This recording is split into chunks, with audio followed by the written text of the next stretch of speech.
Strike! What are you talking about? Come on, I want a pitcher, not a glass of water. Come on, over the plate. What? Strike 3! Come on, it can't be out. Another one. Come on, right over the. Come on, see if you can get it over the plate this time. Woo! Foul ball. That's a foul. Pitcher, Duane Ward from the Blue Jays here on the Much Music Pseudo Baseball Field, and over here, the catcher, Gerry from Brighton Rock, and the crafty umpire. Hey, that was a foul Greg ball. from Brighton That was a Rock. foul ball. Now here we have a very interesting team. We'll be doing an interview here on the Pepsi Power Hour with this truly Erica Ehm. But first of all, This is Hanging High and Dry on the Power Hour. Greg, Brighton Rock, Erica, Much Music, Duane Ward of Toronto Blue Jays. We're back with the Pepsi Power Hour. Enjoy. that's very good. Very good. Do you ever think of a career? Is this true? Is it when baseball players don't play baseball anymore, they become announcers? He's after your job. Yeah, I'm looking for a job on Much Music. Hosting the Power Hour. Yeah, the Power Hour. There you go. No, I don't know. I mean, some guys do get the chance to go on to, into announcing and stuff like that. With the Blue Jays, we got Buck Martinez, who was with the Blue Jays for a few years, and I mean, it's something that I think a personality will get you back into the, behind the booth, and on a TV screen. And a lot of guys, they really don't want to do stuff like that. They want, if they get out of the game, they want to stay away from the game. They've done it for, X amount of years, and they've had enough of it. But then, like I said, the producers, just like they come out and they find people like yourself and say, hey, would you like to do something like this? Or you audition for it? And, it's the same thing So happens. this could be a screen test for you in a sense. Perhaps some important Blue Jay boss will be watching no this question. and they'll think, Well, if they think, maybe that chance, being behind a camera or something. I like being out behind a camera on a mound, so Yeah. I mean, that's what I enjoy doing right now. Duane's going to be our road manager. You see him for backstage passes on the next tour. He's already got his job figured out. He'll be with us for a little while here. one thing I notice when I go to the games, whenever anybody goes up to hit, there's some song associated with the player.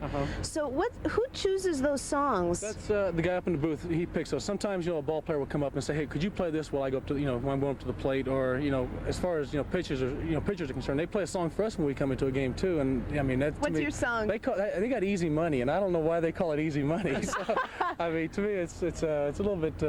Well, aren't you called in to pitch 1 or 2 innings? Yeah, exactly. Coming out of the bullpen, to face, maybe a couple of guys in, crucial situations, or maybe, finish off a ball game.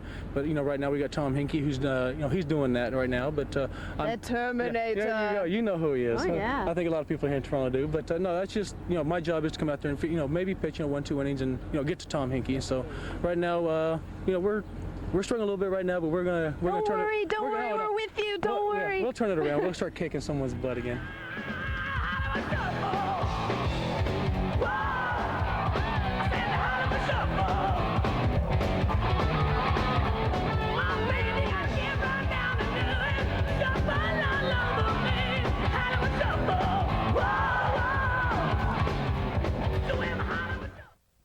Rock and rollers are bad, exactly. So what the heck is Brighton Rock doing with the Blue Jay? Hey, he can sing louder than us. Yeah. I met Duane at a Motley Crue show, and we hit it off, and we hung around, and then when Duane came back up for the beginning of the new season, we were doing the new records. We gave him a call, got him and Pat down there, because these guys kick butt.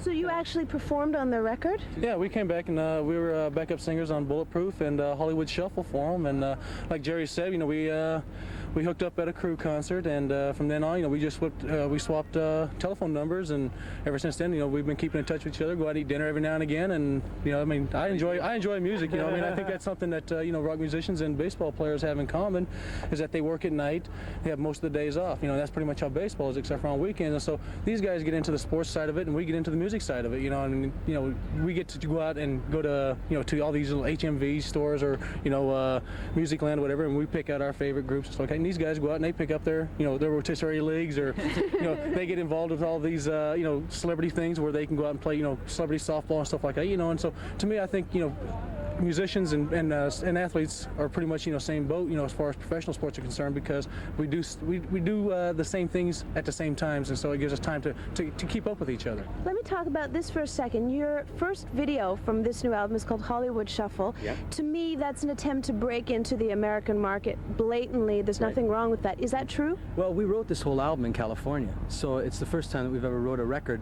outside of Canada. So it was a whole different feel in Los Angeles. It always has been. It's entertaining. entertainment. It's The song itself was actually written on Hollywood Boulevard. we and were- it's we like were you can't get literally any more there. Hollywood than that. I mean, and it was just the whole vibe coming from the street, from Sunset, from Hollywood, and Fraser came up with the riff and came in and said, look, this one should be called Hollywood Shuffle. And I was like, yeah.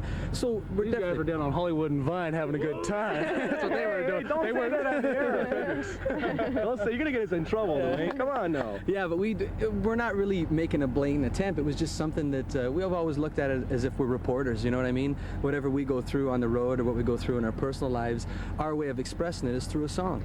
It's interesting that you are going through something similar to what the Blue Jays are going through, and I know that in America, when the Blue Jays play, they get an okay audience. Here, you sell out.